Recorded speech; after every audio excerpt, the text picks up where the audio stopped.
আজকে একটা নতুন চ্যাপ্টার নিয়ে আমরা আলোচনা করব, যার নাম হচ্ছে কি তাপীয় প্রসারণ। তো তাপীয় প্রসারণ কি সেটা নিয়ে আমরা আজকে আলোচনা করব। ওকে, চলো তাহলে শুরু করা যাক।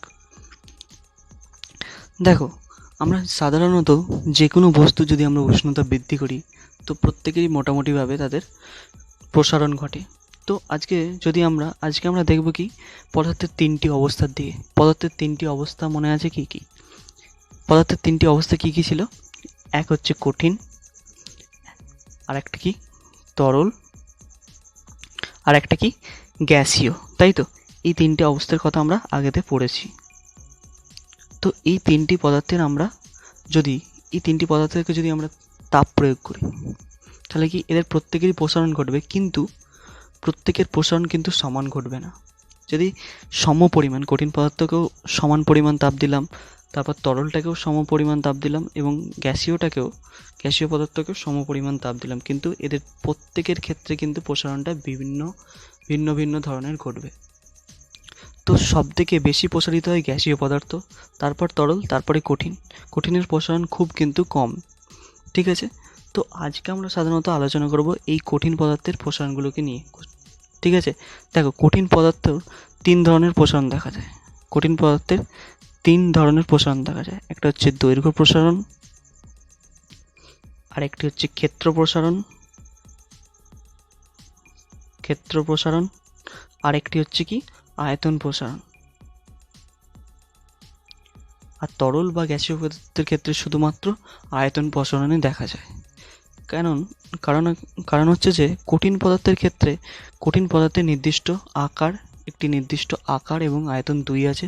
এই জন্য কঠিন পদার্থের ক্ষেত্রে তিনটি প্রসারণ আমরা দেখতে পাই। একটা হচ্ছে দৈর্ঘ্য প্রসারণ, একটা ক্ষেত্র প্রসারণ, আর একটা হচ্ছে কি আয়তন প্রসারণ। তো আজকের ভিডিওতে আমরা শুধুমাত্র এই কঠিনের তিনটি প্রসারণ নিয়ে আমরা ডিটেলস আলোচনা করব। তো প্রথমে আমরা দৈর্ঘ্য প্রসারণ নিয়ে আলোচনা করব।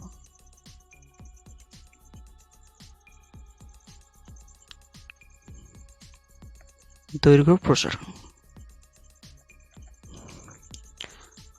ধরো আমি একটা রড নিয়ে নিলাম, ওয়ান ডাইমেনশনাল রড, খুব পাতলা একটি রড নিয়ে নিলাম। ঠিক আছে, এই রডটির দৈর্ঘ্য এবি একটি রড নিলাম। ঠিক আছে,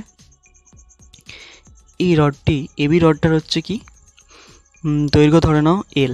ঠিক আছে, এবি রডটির দৈর্ঘ্য এল, এবং এটাকে আমরা কি করলাম, তাপ দিলাম। ঠিক আছে, এটাকে আমরা কি করছি, তাপ দিচ্ছি। ফলে কি হচ্ছে, এর প্রসারণ ঘটবে, অর্থাৎ এ থেকে গিয়ে হয়ে গেল কি প্লাস এল প্রাইম, ছিল এল, হয়ে গেল এল প্রাইম।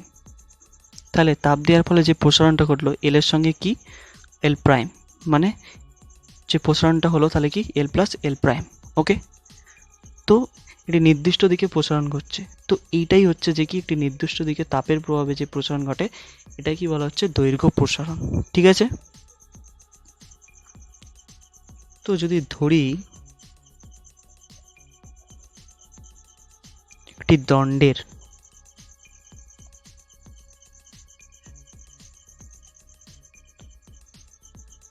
T1 উষ্ণতায়,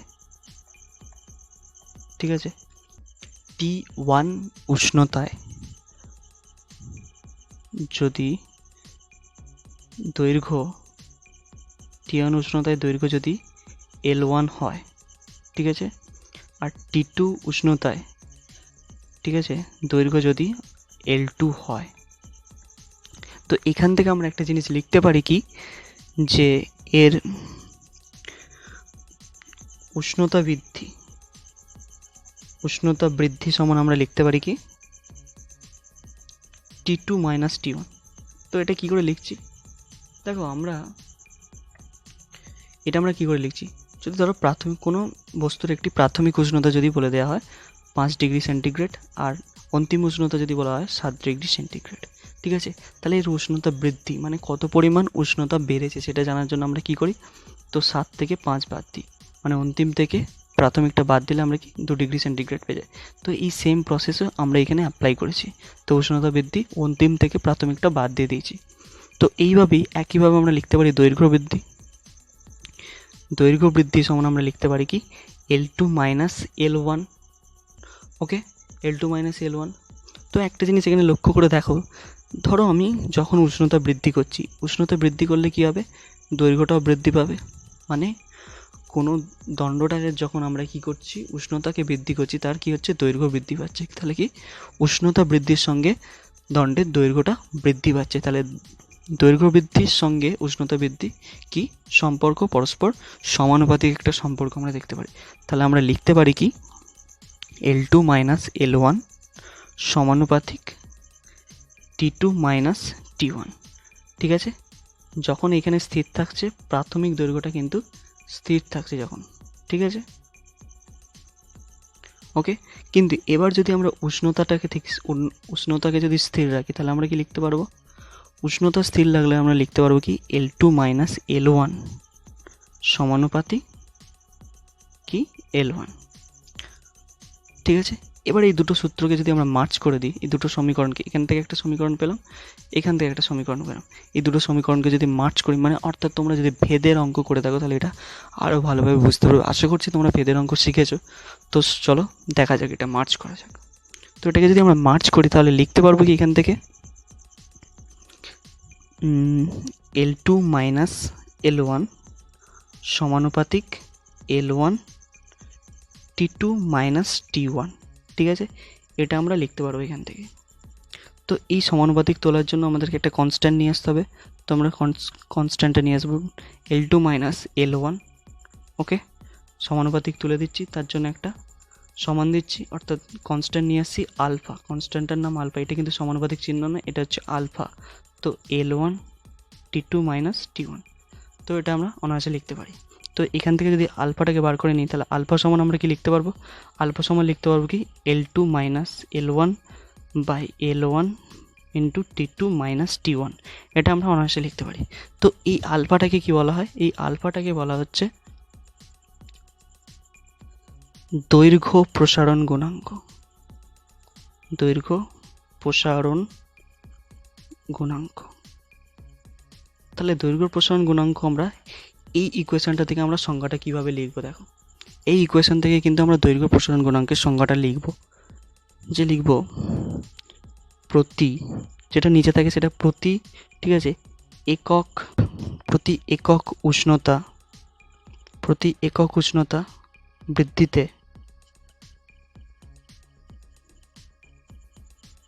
বৃদ্ধি করতে,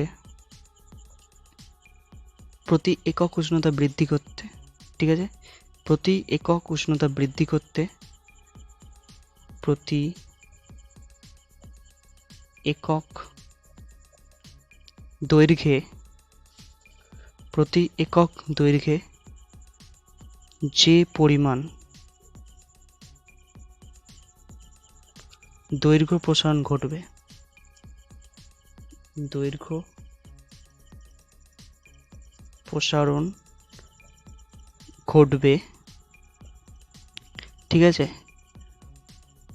তাকে ওই পদার্থের দৈর্ঘ্য প্রসারণ গুণাঙ্ক বলা হয়। প্রসারণ গুণাঙ্ক বলা হয়। তাহলে কি বুঝলাম এখান থেকে, তাহলে এখানে প্রতি একক উষ্ণতা বৃদ্ধিতে, ঠিক আছে, প্রতি একক ক্ষেত্রফলে প্রতি একক দৈর্ঘ্যে যে পরিমাণ দৈর্ঘ্য প্রসারণ ঘটবে, যে পরিমাণ দৈর্ঘ্য প্রসারণ ঘটবে, এটা দৈর্ঘ্য প্রসারণ বৃদ্ধি L2 মাইনাস L1।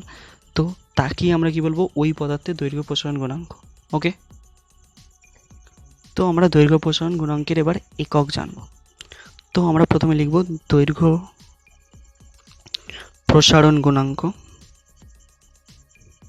প্রসারণ গুণাঙ্ক আলফা, ঠিক আছে, সমান কি, সূত্রটা কি ছিল, L2 minus L1 by L1 into T2 minus T1। এটাই আমরা সূত্রটা পেয়েছিলাম। তো দেখো এটাকে যদি আমরা বাংলায় লিখি তাহলে লিখতে পারবো কি, দৈর্ঘ্য বৃদ্ধি বাই প্রাথমিক দৈর্ঘ্য,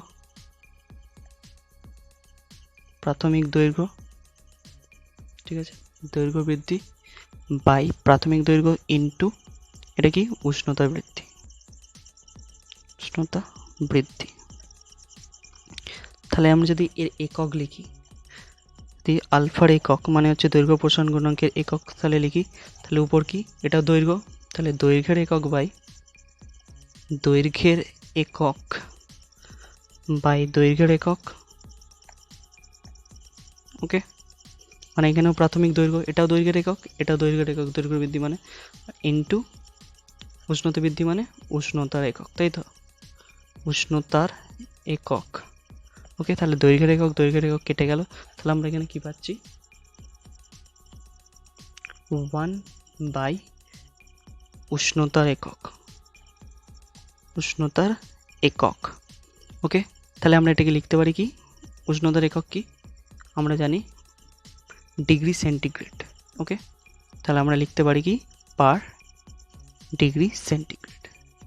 ঠিক আছে, তাহলে আলফার একক আমরা এখানে কি জানতে পারলাম, বা দৈর্ঘ্য প্রসারণ গুণাঙ্কের একক আমরা এখানে কি জানতে পারলাম, পার ডিগ্রি সেন্টিগ্রেড। ওকে, তো এই সেম প্রসেসে আমরা কি এবার ক্ষেত্র প্রসারণ গুণাঙ্কটা বার করব। ক্ষেত্র প্রসারণ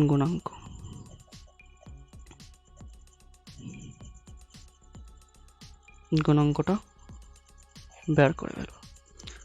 একদম সেম প্রসেস। ধরি T1 উষ্ণতায় কোনো কঠিন পদার্থের পৃষ্ঠতলের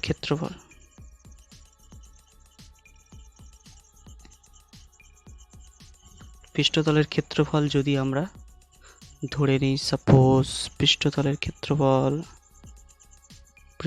ক্ষেত্রফল যদি আমরা ধরে নিই S1। ওকে, আর T2 উষ্ণতায় পৃষ্ঠতলের ক্ষেত্রফল যদি আমরা S2 ধরে নিই। ঠিক আছে, তাহলে উষ্ণতা বৃদ্ধি সমান আমরা কি লিখতে পারবো, উষ্ণতা বৃদ্ধি সমান আমরা লিখব কি T2 মাইনাস T1, আর ক্ষেত্রফল বৃদ্ধি সমান আমরা কি লিখতে পারবো, ক্ষেত্রফল বৃদ্ধি সমান আমরা লিখব কি S2 মাইনাস S1, এটা লিখতে পারবো। এবার দেখো সেম ওখানেও যেমন এখানে যদি উষ্ণতা বৃদ্ধি করি এখানে, তাহলে কিন্তু ক্ষেত্রফল বৃদ্ধি পাবে, তাহলে উষ্ণতা বৃদ্ধির সাথে ক্ষেত্রফলের কিন্তু সমানুপাতিক সম্পর্ক। তো সেম লিখে ফেলবো এরকম যে S2 minus S1 সমানুপাতি T2 minus T1। Okay,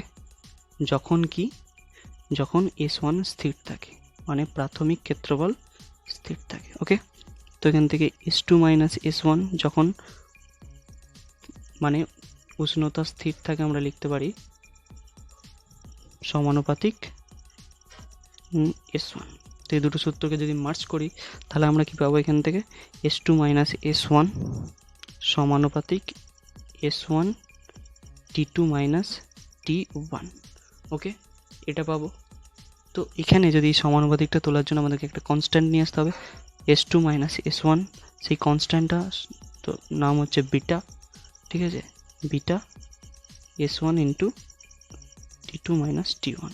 ঠিক আছে, তো এই বিটাটাকে আমরা বার করে নেবো। এখানে বিটা সমান আমরা লিখতে পারি কি S2 minus S1 by S1 into T2 minus T1। Okay, ঠিক আছে, এটা লিখতে পারি। তো এই বিটাটাকে বলা হচ্ছে কি ক্ষেত্র প্রসারণ গুণাঙ্ক, ক্ষেত্র প্রসারণ গুণাঙ্ক। ঠিক আছে, তো এখান থেকে আমরা সংজ্ঞাটা সহজেই বার করে নিতে পারবো যে প্রতি একক উষ্ণতা বৃদ্ধিতে, ঠিক আছে, প্রতি একক উষ্ণতা বৃদ্ধিতে, ঠিক আছে, একক ক্ষেত্রফলে যে পরিমাণ ক্ষেত্র প্রসারণ ঘটবে, ঠিক আছে, তাকে ওই পদার্থের ক্ষেত্র প্রসারণ গুণাঙ্ক বলা হবে। আর সেম একক ক্ষেত্র প্রসারণ গুণাঙ্কের সেম একক হচ্ছে পার ডিগ্রি সেন্টিগ্রেড। কারণ কি এরও ক্ষেত্রফলের একক, এরও ক্ষেত্রফলের একক, ক্ষেত্রফল কেটে যাবে, শুধুমাত্র নিচে উষ্ণতার একক পড়ে থাকবে, অর্থাৎ পার ডিগ্রি সেন্টিগ্রেড। এই হচ্ছে ক্ষেত্র প্রসারণ গুণাঙ্কের একক। তো এইভাবেই আমরা কিন্তু পরের আয়তন প্রসারণ গুণাঙ্কটাকেও বার করব। এটা কিন্তু তোমাদেরকে নিজে করতে হবে, এটা বাড়ির কাজ। ওকে, তো আজকে এটুকুই ভালো করে বোঝো। তোমাদের যদি কোনো প্রবলেম থাকে তো তোমরা অবশ্যই কমেন্ট করে জানাও। ঠিক আছে, আমরা আস্তে আস্তে টপিকটার ভিতরে ঢুকবো এবং এগোবো। তো এই দুটো জিনিসকে ভালো করে বোঝো। ঠিক আছে, তো আজকে এই পর্যন্তই।